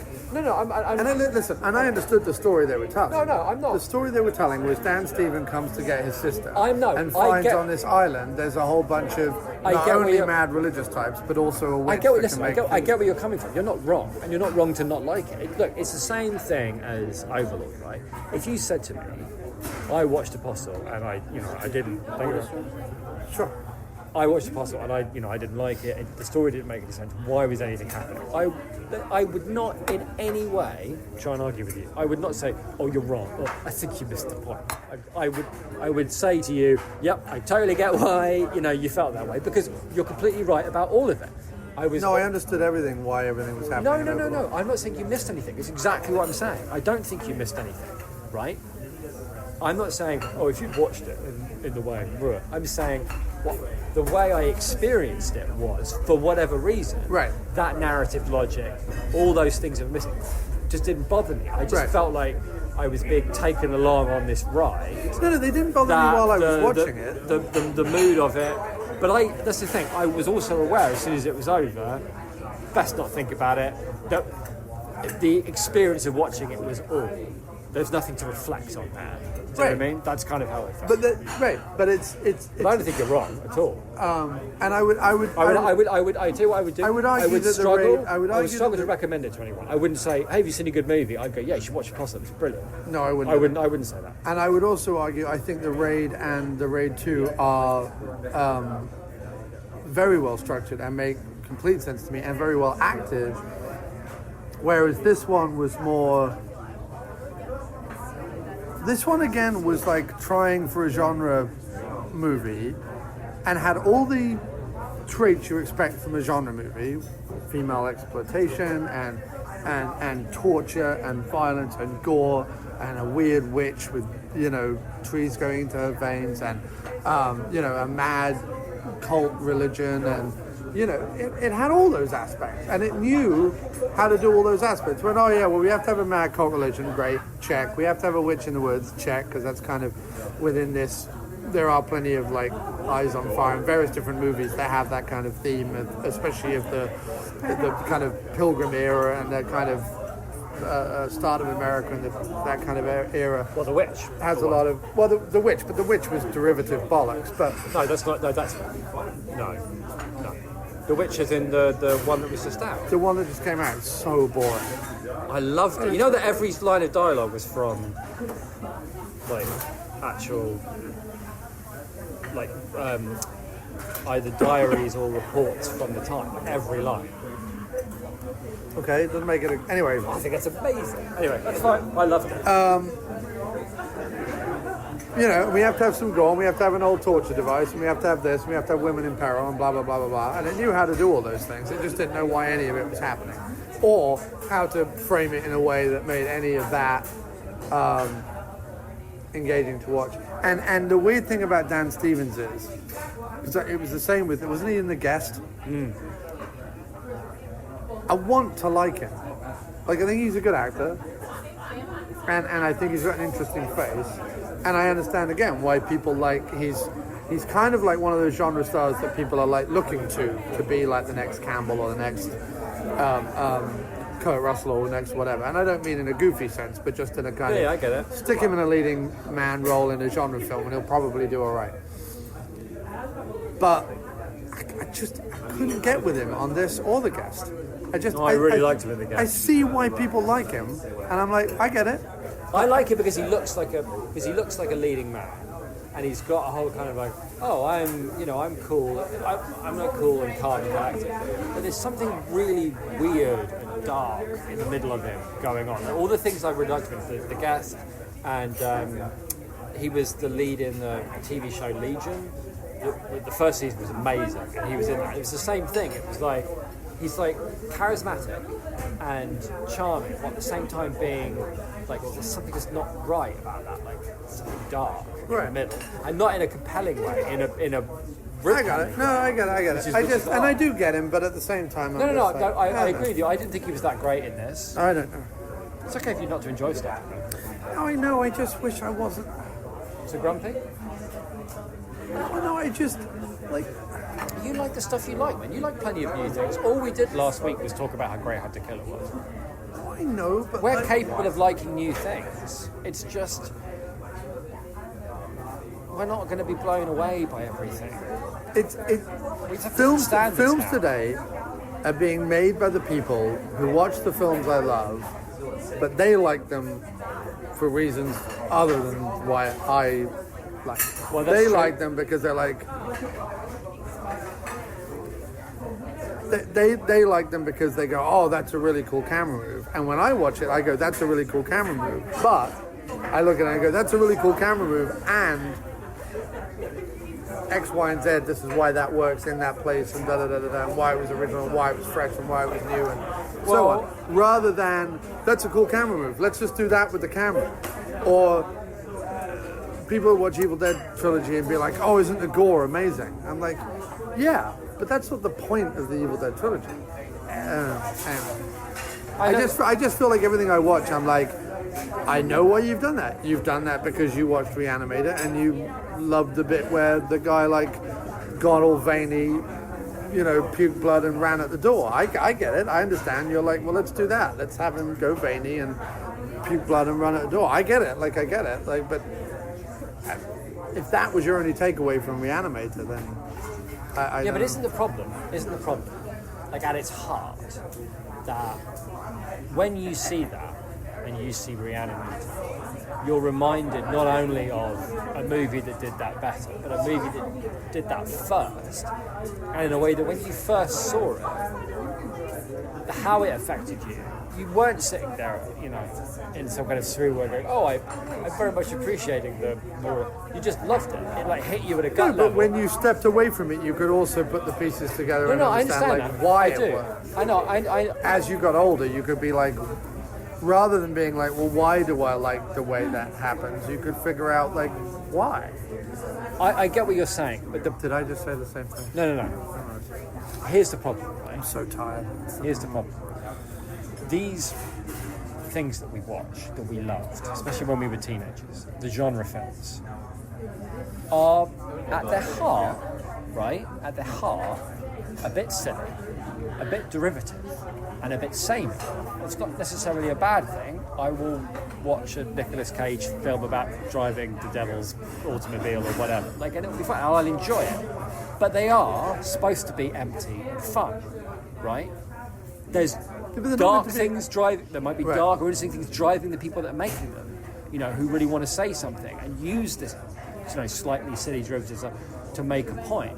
But there comes a stage in your life, especially when you've watched as much as you have, that when someone does the same thing, like I'm expressing something and I'm using these things I'm taking from other places and whatever, that it's hard to see past, the things they've thrown at the screen into whatever it is they're trying to do, especially when what they're trying to do is make something fun rather than deal with something complicated or weird. I guess what I'm saying is that for people like us of our age, like I think there's a reason why you gravitate towards like richer, more complicated novels, for example, rather than flippy spy books. Or I think the older you get, the more you crave things that have more depth and ambiguity. And even if you showed that same thing to a 19-year-old, they go, this is fucking boring and stupid. But when you're a bit older, what you're getting from it is it's richer because it is more ambiguous and because you haven't seen it before and because it is trying to express something and reach something true rather than throw together a great sequence, right? And maybe we're starting to reach that point where the people who made a lot of movies that we loved when we were teenagers were just trying to make something cool and fun and entertaining and make money, right? And we admired that and its honesty, and we liked it, we thought it was cool and it resonated with us. But the older we get, the less we're able to be entertained purely by people who only want to take our money. That's all I'm saying. I disagree. That's fine. That's okay to disagree. I disagree. I think that the filmmakers I like who made the genre films that I like in the 70s and 80s were definitely movie fans, definitely influenced by movies, definitely loved the language of movies or whatever. But each one of them strove to change it, expand it, do something different. Now, they had the luxury of being in a period of movie making where practical effects and camera effects and things were coming into their own. And everyone was experimenting. It wasn't just, Raimi down in Tennessee or, John Landis making American Werewolf in London or whatever with your man doing the special effects. I forget his name. Stan Winston? No. My brain is fried. I can't even think. But, everyone was trying everything. You know what I mean? It was like a really experimental time, and everyone was like putting it together. And I think the issue now is this: is that everything is available now at a relatively cheap price. Whether it's CGI, whether it's prosthetic effects, whether it's fake blood, whether it's small cameras, whether it's whatever. Everything's relatively cheap and available to most people. And most people, I think, realize that most stories under the sun have been told multiple times at this point. So it's more that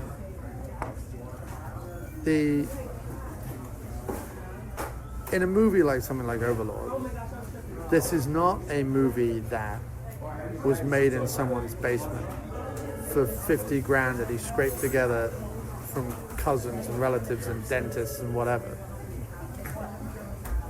where he was like, by hook or by crook, I have to get this into a theater. This was a movie that was made, with probably 10 or 20 million dollars of a studio's money, with, a good CGI budget, a good prosthetic effect budget, a good camera, and all the rest of it. Where I'm not saying people didn't work really hard on it. They clearly worked really hard on it, but they worked really hard to make a movie that already had a release date and a marketing budget. They weren't making a movie that had to pin someone to the back of the seat and wow a studio head in order to get distribution. And because they're fans of movies, and because they're fans of genre movies, and because they've watched the same kind of movies we have growing up, they're like, oh yeah, we have to have a bit with a kick-ass chick and a flamethrower. Oh, we have to have a bit where, we run through the thing and it's a bit like Evil Dead 2. We have to have a thing where this guy's head blows off, or whatever it is. We have to have this thing where it's a bit like Reanimator. Because they have the luxury to do so. They're not trying to convince anyone of anything other than, here is a Nazi zombie war movie. Let's make that as efficiently and as well as we can make it. They're not trying to convince anyone of anything else. The marketing machine goes, well, we know how to do that. We know how to do this. So let's put it together in a way we go. I would agree with you. I think the real stuff is still being made on an independent level. But I think it's harder and harder and harder to see it, despite all the platforms. I think with the best one in the world, I'm not going to go through Amazon Prime, and unless I know Charlie and Farley or whatever, unless I know the filmmaker, I'm not going to go through Amazon Prime and watch, every zombie movie on the off chance that there's a budding Raimi out there, because I'd have to sit and watch, 150. Well, movies like the one I made, I'd have to sit and watch 150. No, I know, I agree. I wonder whether the problem is, and I was thinking about this when you were saying about, why they steal the things they steal, why they do the things the way they do them. And I was thinking about it in terms of scripts as well. I think there's a feeling that, especially when it comes to a $10, $20 million movie, like you're saying, that there's now this belief that there's a formula and that you can write a film and direct a film and produce a film correctly. Right. That you can make all the right decisions, and when it's all said and done, you'll come in under budget with a movie that appeals to this audience member A and this audience member B, and attracts this genre fan of all that kind of thing, where everything, research, marketing, everything has been, all the right decisions have been made. And I work in that industry, right? I work in TV. I don't work in the production side of it, but I've seen firsthand all these TV shows that get made, right? Like take Preacher on AMC. Preacher on AMC, they spent a shitload of money. They got a hot production team, funny writers, cult comic book with a big fan base. And everything about it was we're going to get it directed right, and we're going to get it written properly, and we're going to get all the right actors, all those things, all the decisions made. And it's it doesn't do very well. And it doesn't do very well because it's got no heart, and it's got no soul. That's why it doesn't work. They've got a guy who's basically like a grizzled, seen everywhere. He's already lived a life, this guy, and yet somehow he's ended up as a preacher. But the fact that he's lived a life is entirely key to his character. And he's like a 32-year-old pretty boy. Well, he hasn't fucking lived. So this character makes no sense. This is inherent emptiness. Well, it says to them, well, the research says we need this kind of person in the role with this kind of history, and that will appeal to blah blah blah. So that's the lead character taken care of. Instead of all the people you're talking about, Carpenter, Cronenberg, whatever, everything for them was from their gut. They knew in their head, I want the guy to look like this or feel like this. You know what I mean? When he's on camera, Jimmy Cagney in Public Enemy. Jimmy Cagney was supposed to be the best mate, and the pretty boy best mate was supposed to be the lead. And they started the camera roll. As soon as Jimmy Cagney just was on the film, they went, he's the fucking lead. Right. What's going on with this guy? He's a short, weird-looking motherfucker who's got charisma that you wouldn't believe. Bogart as well. What is going on with these guys who look like that and yet have that much charisma? and none of it's heart and none of it's soul. And yeah, heart and soul doesn't get you everywhere, but that's why Reanimator, strikes that chord with you, or Evil Dead, or whatever. It doesn't matter if they're trying to be silly. Like, they're making it with heart and with soul, and the decisions they're making are based on that, not on, will it appeal to X, Y, Z. And because there's so much money involved. Although weirdly, and this is the other funny thing, is that in Evil Dead, they went to a bunch of drive-in theaters, and they noticed that if there was ever a quiet moment, or if the blood stopped flowing, or if someone stopped screaming or whatever, people would start honking their car horns, or they would fuck off to the concession stand, or they'd start making out or whatever. So they were like, okay, so once the horror starts, it has to never let up, right? And what's funny is that is an entirely a thing that is driven by, we want to make a movie that plays in the drive-ins that gets people to just fucking be pinned to the screen and watch it, right? And we've learned from doing this that this is what it is. But then what Raimi does with that, which is so interesting, is instead of taking it away and going, all right, fine, all I'm going to do is the most horrific shit you can possibly imagine for 90 minutes and just go, here, have that, is he takes that edict, right, once it starts, have it build and have it never stop. But in that, he does like incredible inventive things, either with the camera or with the makeup or with whatever, which is where he goes, as long as I'm working within these parameters, I can be as creative as I like within these parameters. And the problem is with nowadays is that they have, first of all, too many parameters. I think you're completely correct that it's all market tested before it even gets shot. Secondly, I don't think anyone has faith in any script anymore. And I also don't believe that anyone in charge of movies thinks that script matters. Because I think way too many people go, it's a Nazi zombie movie, just put a bunch of people in it, get some blood on the screen, put a Nazi over here, have a plane there, do that, and away we go. Like, there's no thought about character or screen or dialogue or anything like that. I honestly, I know Hunter Killer, we said, knew what it was doing in terms of like pacing and scripting, and it did.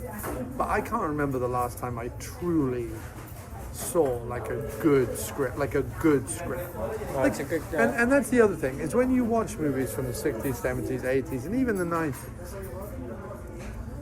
even if they're bad movies, the scripts are good. The characters have things to say. People interact. People have either one-liners, or they have dialogue, or they have paragraphs. Like, stuff's engaging. People are saying stuff.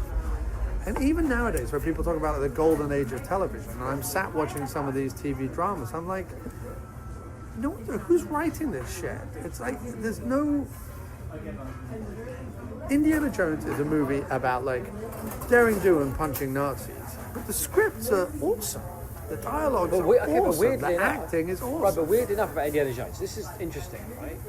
The thing about Indiana Jones is... I mean, the good ones. Yeah, but the weird thing about the Indiana Jones good movies, which is what you would not expect, is that all the things that make Indiana Jones great, including like the script and the big moments and everything, it was George Lucas, not Spielberg, and not the scriptwriters, or Lucas, because Lucas had a very firm idea of what he wanted to make. And so Spielberg had to fall in line, and the scriptwriter's like, okay, and how do I make that thing that you just said happen? How do I make that pop? How do I make that work? But not like, it's like, how am I going to use the gifts I have, which is being a scriptwriter, to make that thing you just said happen and like live on the page so that it can then get filmed? But it's all him, it's all his vision. And I think you're right about Raimi, and like Raimi had a question, but it was his question. How do I make a film that, pins them to the cars for the whole movie? And how am I going to do that? It's not like, well, market researchers come in and it's noticed that people aren't paying attention. Right. So we've come up with these, because Overlord's problem is, like you say, it's like it's trying to be like two movies at the same time. Because they've gone, these, B movies are big, and, what I tell you what they do. And I thought this as soon as that title came out. I thought, what this is a balloon for what if we go back and make exploitation films again? What if we go back and make old 70s, like over-the-top weird horror films, mashups again? Can we do that? Is that a thing? Because horror's big now. Like, that's what they've noticed with the Krasinski one and It and all the rest of it. Like, even Happy Death Days. Like, I get it, that's fine, but like, 10 years ago, that doesn't get a cinema release, do you know what I mean? But now it's like, oh, you want horror? So they go, okay, where do we get horror from? Right. And we can't just keep remaking things because like that doesn't actually seem to work. Like they tried that, it doesn't really work. So what are we going to do? Well, why don't we raid? What about 70s? Like they made lots of horror films back then. So what are they doing there? Or they're like mashing together action films and horror films. Why don't we try that? And that's all it was. It was a balloon. Can we basically go back and raid the 70s for movies that we can make for 10 million? Can we do that? Is that a thing? That's all it is. It's just a business plan. And I don't mind it. That's what it is. It's all about making money. But it used to be like guys who didn't give a shit, who didn't think, who all they knew was what makes money. And it was calculated risks and gambles. Let's give Carpenter 2 million to make a film. Like, maybe, it's going to have knives and boobs in it, so that should make my money back. And then if it makes more than that, then I'll use them again. Like, that was it. Right. That's their plan. They didn't care about it. All they cared about was, do I have enough cigars? And... But I'll say this, and this is the last thing I'll say. The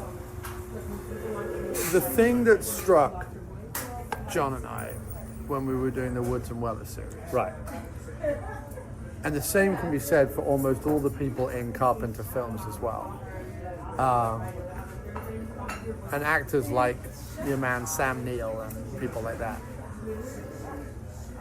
There is no planet on which we live anymore where anyone even remotely like Peter Weller or James Woods or Sam Neill or Wilfred Brimley or whatever gets to be even anything more than a featured cameo in a film these days. You're just not, and it ties into there is something. It brings a certain integrity to a film to have people like that. It's a really great example. Look at the original Jurassic Park, and then look at Jurassic World, which may as well have been a reboot of Jurassic Park, right? You've got Samuel L. Jackson sits there and smokes and is grumpy and swears. Newman and from Seinfeld. You've got Wayne Newton. You've got Richard Attenborough, right? You've got Sam Neill and Laura Dern, who, they're both indie actors. Laura Dern is known as David Lynch's muse at that point, and Sam Neill has just been in he's been in The Omen 3, and he's been in some other weird genre films and Carpenter films and Mouth of Madness and various other stuff. It's Sam Neill. You've got Peck character, who's that British explorer type who shows up. The only one who could even remotely be considered poster boy attractive, and even that is kind of with an arched eyebrow and an irony, is Jeff Goldblum, who up until that point had been a gangly freak in every movie that he'd been in. Right? They just gave him a leather jacket, dark glasses, and some normal hair for 30 seconds, and he becomes a sex symbol. But you look at the cast of that, and what fun everyone is having, and this mad idea about dinosaurs coming back and da-da-da-da-da. And I'm not even a huge fan of Jurassic Park, I'm just using it as an example. You look at Jurassic World and Chris Pratt and Blanda McBlanderson. Actually, there's the second one too, because in the second one it's Richard Attenborough's lost business partner. And he's supposed to be British and a bit what's he up to?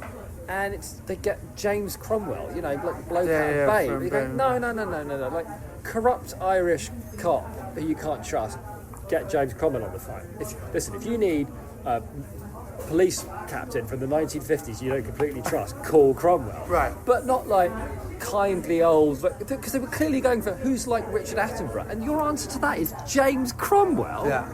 Are you telling me there isn't some white-haired, freaky Brit out there? Fucking just call Gambon. He's bound to be free. Oh, Gambon would have been amazing. That's what I'm saying. So, Cromwell's trying to do a British accent. What? What's that film where someone's trying to be British, they just give up?